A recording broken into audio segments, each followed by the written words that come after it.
ഇന്നത്തെ നമ്മളെ വീഡിയോ ഞാൻ നട ഈ വണ്ടി പവർ സ്റ്റിയറിംഗ് ആക്കാനായിട്ട് വന്നതാണ്. ഇത് കുറച്ച് ദൂരെ നിന്ന് കസ്റ്റമർ ഉണ്ടെന്നാണ്. അപ്പോൾ നമ്മളിതിൽ പവർ സ്റ്റിയറിംഗ് ആക്കിയാണ്. അപ്പോൾ നിങ്ങളും കൂടി പോന്നോളിയും കൂടെ ഞാൻ എങ്ങനെയാണ് ചെയ്യണമെന്ന് കാണിച്ചു തരും. സ്റ്റെപ്പ് ബൈ സ്റ്റെപ്പായിട്ട് തുടക്കം തൊട്ട് കാണിക്കുവാണ് എങ്ങനെയാണെന്ന്. ഫസ്റ്റ് ഓഫ് ഓൾ ഞാൻ ഈ മാനുവൽ കോളത്തിനെ ഇന്ന് ഇളക്കി എടുത്തിട്ടുണ്ട്.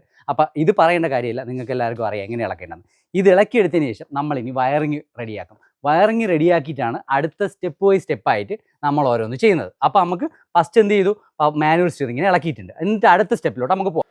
നമ്മൾ വയറിങ്ങിലോട്ട് പോകുന്നതിന് മുമ്പ് നമ്മൾ എന്ത് ചെയ്യണമെന്ന് അറിയാമോ? മാനുവൽ സ്റ്റിയറിങ്ങിന് ഇതിൻ്റെ ലോക്കും അതേ കണക്ക് ഇതിൻ്റെ താഴെ വരുന്നതാ ഉണ്ടോ ഈ ഒരു പോർഷനും നമ്മൾ ഇളക്കി നമ്മളെ ഇലക്ട്രോണിക് സ്റ്റിയറിങ്ങിലോട്ട് അറ്റാച്ച് ചെയ്യണം. അറ്റാച്ച് ചെയ്ത് ഇതെല്ലാം റെഡിയാക്കി വെച്ചാൽ നമ്മുടെ ഈ പോർഷൻ കംപ്ലീറ്റ് ആവും. ഞാനപ്പം ഇത് മറ്റേ മാനുവൽ സ്റ്റിയറിങ്ങിൻ്റെ ഇളക്കി നമ്മളെ ഇലക്ട്രോണിക് സ്റ്റിയറിങ്ങിൻ്റെ ഇതിലോട്ട് ഘടിപ്പിച്ചിട്ടുണ്ട്. അതുകൂടാതെ നോക്കൂ, ഈ ലോക്ക് അസംബ്ലിയും ഇതൊക്കെ എല്ലാവർക്കും ഇളക്കാൻ അറിയാം. ഞാൻ അത് ഹൈലൈറ്റ് ചെയ്ത് കാണിക്കട്ടോ. ലോക്ക് അസംബ്ലി ഞാൻ മറ്റേ ഇളക്കി ഇതിലോട്ട് വെച്ച്. അപ്പം ചുരുക്കം പറഞ്ഞാൽ നമ്മളെ പവർ സ്റ്റിയറിങ് അസംബ്ലി ഇതാ നോക്ക് റെഡി ആയിട്ടുണ്ട്. ഇത് നമുക്ക് അതിൽ ഇൻസ്റ്റാൾ ചെയ്താൽ മതി. പക്ഷേ ഇത് ഇൻസ്റ്റാൾ ചെയ്താൽ പോരാ, ഇത് വർക്ക് ചെയ്യണമെങ്കിൽ ഒരു വയറിംഗ് കിറ്റ് വേണം. അപ്പോൾ നമുക്ക് അടുത്ത് വയറിംഗ് കിറ്റിലോട്ട് പോകാം. അതപ്പോൾ എങ്ങനെയാണെന്ന് ഞാൻ ഒന്നുകൂടി കാണിച്ചു തരാം.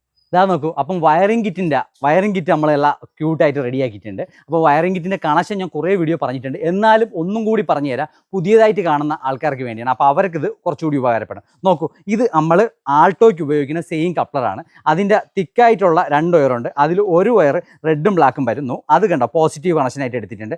അത് കൂടാണ്ട് ഒരു വയർ ബ്ലാക്ക് കണക്ഷൻ വരുന്നുണ്ട്. അത് എർത്താണ് കണ്ട, അത് എർത്ത് കണക്ഷൻ നമ്മൾ ക്രിയേറ്റ് ചെയ്തിട്ടുണ്ട്. അത് നമ്മൾ ബോഡിയിൽ എവിടെയെങ്കിലും കൊടുത്താൽ മതി. അതെനിക്ക് പ്ലസ് ഫ്യൂസ്ഡ് ആയിട്ടുള്ള ഏതെങ്കിലും ലൈൻ സെലക്ട് ചെയ്യുക. പിന്നെ അതാ നോക്കൂ, ഒരു ബ്ലാക്ക് ആൻഡ് റെഡ് ഒരു വയർ വരുന്നുണ്ട്. ആ ബ്ലാക്ക് ആൻഡ് റെഡ് വയർ നമ്മളെ ഇഗ്നീഷൻ എന്ന് വരുന്ന പ്ലസ് ആണ്. അതായത് വണ്ടി സ്വിച്ചിങ് ഓൺ ആണെന്ന് മോഡ്യൂളിന് അറിയാനായിട്ട്. അത് കൂടാതെ ഒരു കാപ്പിപ്പൊടി ലൈൻ വരുന്നുണ്ട്. അത് എഞ്ചിൻ്റെ RPM ആണ്. അത് എവിടെ നിന്ന് എടുക്കണമെന്ന് ഞാൻ വണ്ടി ഫിറ്റ് ചെയ്യുമ്പോൾ കാണിച്ചു തരാം. അത് കൂടാണ്ട് പിന്നെ ഒരു നോക്കൂ, വേറെ ലൈൻ കണ്ട ബ്രൗൺ ആയിട്ടുള്ള ഒരു കണക്ഷൻ വരുന്നുണ്ട്, ബ്രൗൺ കളർ. ആ ലൈൻ വന്നിട്ട് നമുക്ക് സ്പീഡോമീറ്റർ എന്നാണ് എടുക്കുന്നത്. നിങ്ങൾ ഈ കളർ കോഡ് നോക്കണ്ട, ഇതിൽ വരുന്ന കണക്ഷൻ നോക്കിയാൽ മതി. നമ്മൾ എടുത്തുന്നത് സ്പീഡോമീറ്റർ ട്രാക്ക് ചെയ്യാനായിട്ട് വളരെ എളുപ്പമാണ്. ഇത് 2007 മോഡലാണ് കേട്ടോ. ഈ മോഡൽ നിങ്ങൾ സ്പീഡോമീറ്റർ ഇങ്ങനെ എടുക്കുക. അത് ഈ സ്പീഡോമീറ്റർ എടുത്തതിന് ശേഷം അതിൻ്റെ ബാക്കിൽ കണ്ടോ എസ് എന്നൊരു ഐക്കൺ കൊടുത്തിട്ടുണ്ട്. സ്പിൻ എന്നാണ് അതിൻ്റെ അർത്ഥം. അത് എവിടെ പോകുന്നോ അവിടെ നിന്ന് നിങ്ങൾക്ക് സ്പീഡോമീറ്ററിൻ്റെ പൾസ് എടുക്കാൻ പറ്റും. അപ്പം അത് നേരെ ട്രാക്ക് ചെയ്ത് കഴിഞ്ഞാൽ ഇതിൽ നോക്കൂ, ഇതിലൊരു 3ാമത്തെ ലൈൻ, ഈ കളർ ഒരു പർപ്പിൾ കളർ ലൈൻ വരുന്നുണ്ട്, ഒരു കാപ്പിപ്പൊടി. ഇതാണ് ഇതിൻ്റെ എന്തോ പറയുന്നത് സ്പീഡോമീറ്ററിൻ്റെ പൾസ് നമുക്ക് ഈ ലൈനിൽ നിന്നാണ് കിട്ടുന്നത്. അതിലോട്ട് കണ്ട സ്പീഡോമീറ്ററിൻ്റെ കണക്ഷൻ നേരെ ഇതിൽ നിന്ന് എടുത്ത് ഞാൻ കൊണ്ടുവന്ന് കൊടുത്തിട്ടുണ്ട്. അതുകൂടാതെ 2007 മോഡൽ വണ്ടി ECM എന്ന് ഡയറക്റ്റ് പൾസ് നമുക്ക് ഈ സ്പീഡോമീറ്ററിൻ്റെ അവിടെ വന്ന് കിടപ്പുണ്ട്. 2005, 6, 7 വണ്ടികളിൽ നമുക്ക് ഇവിടെ സ്പീഡോമീറ്ററിൻ്റെ അവിടെ നിന്ന് തന്നെ നമുക്ക് വേണ്ട പവർ സ്റ്റിയറിങ്ങിൻ്റെ പൾസും കിട്ടും. അത് നോക്കൂ, അത് 2ാമത്തെ കപ്ലറിൽ ഇതാ നോക്കൂ, ഒരു ബ്ലാക്ക് ആൻഡ് വൈറ്റ് വയറിൻ്റെ അടുത്ത് 2 വയറുകൾ കിടപ്പുണ്ട് കേട്ടോ. ഒരു ബ്ലാക്ക് ആൻഡ് വയർ വയറിൻ്റെ അടുത്ത് ഒരു കാപ്പിപ്പൊടി കളർ കണക്ഷൻ കിടപ്പുണ്ടാവും.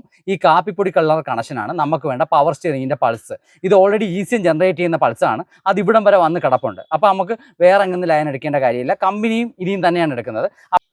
അപ്പോൾ നമ്മൾ ആൾട്ടോ LXi ആക്കിയിട്ടുണ്ട് കേട്ടോ. അത് കൂടാണ്ട് നിങ്ങൾക്ക് എല്ലാവർക്കും ഞാൻ പറഞ്ഞു തന്നിട്ടുണ്ട് ഇതെങ്ങനെയാണ് LXi ആക്കിയതെന്നുള്ളത്. വയറിംഗ് കിറ്റ് എല്ലാ കാര്യങ്ങളും ഡീറ്റെയിൽ ആയിട്ട് പറഞ്ഞു തന്നിട്ടുണ്ട്. എന്തെങ്കിലും ഡൗട്ട് ഉണ്ടെങ്കിൽ നിങ്ങൾക്ക് ചോദിക്കാം, ഞാൻ പറഞ്ഞു തരുന്നതാണ്. അപ്പോൾ നമുക്കൊന്ന് സ്റ്റാർട്ട് ചെയ്ത് നോക്കാം എങ്ങനെയുണ്ട് പെർഫോമൻസ് എന്ന് കേട്ടോ. നേരത്തെ ഇതൊന്ന് ടേൺ ചെയ്യാനായിട്ട് ഒരു 2 ആളെ സഹായം വേണമായിരുന്നു. ഇപ്പോൾ നമുക്കൊന്ന് കറക്കി നോക്കാം എങ്ങനെയാണെന്ന്. ഇത് കണ്ടോ, നല്ല കൂളായിട്ട് ഒറ്റയടിക്ക് നമുക്ക് കറക്കാം. ഇപ്പോൾ ഒറിജിനൽ LXi എങ്ങനെയാണോ അതേ കണക്കായിട്ടുണ്ട്. അപ്പോൾ anyway thanks for watching. Thank you very much.